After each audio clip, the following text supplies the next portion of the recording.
My mother-in-law slapped me so hard I hit the floor as she screeched, "You lying woman, that baby belongs to some random man." Husband raged, "Pack your shit and die somewhere else." My mother-in-law sneered to my sister-in-law, "Don't worry, you'll give birth to the first real grandchild." I stayed silent. After a week, when the DNA test arrived, I threw it at the whole family and left the whole family horrified. My name is Megan, and I've been married to my husband Ethan for 4 years.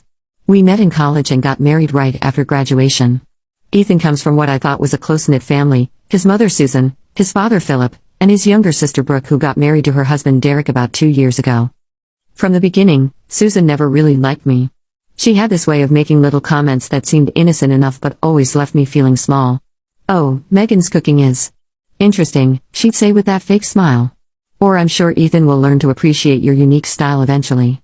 Ethan always brushed it off, saying his mom was just protective and that she'd warm up to me eventually.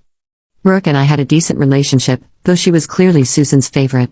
Susan would constantly talk about how Brooke was going to give her beautiful grandchildren and how she couldn't wait to be a grandmother. It stung a little, especially when Ethan and I had been trying to conceive for over a year. When I finally got pregnant 8 months ago, I was over the moon.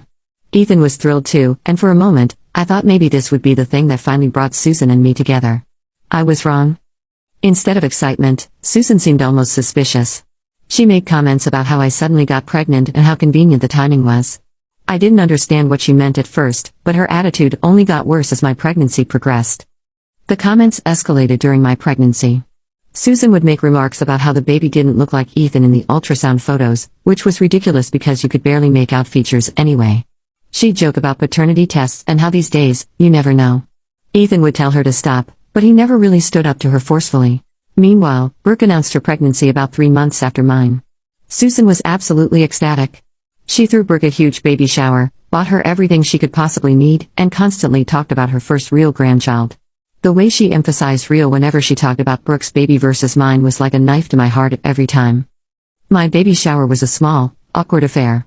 Susan showed up but spent most of the time talking about Brooke's pregnancy and how she was glowing so beautifully. She gave me a single gift, a generic baby blanket that still had the price tag on it from the dollar store. When I went into labor 3 weeks ago, everything seemed normal at first. Ethan was by my side, and despite the pain, I was excited to finally meet our son.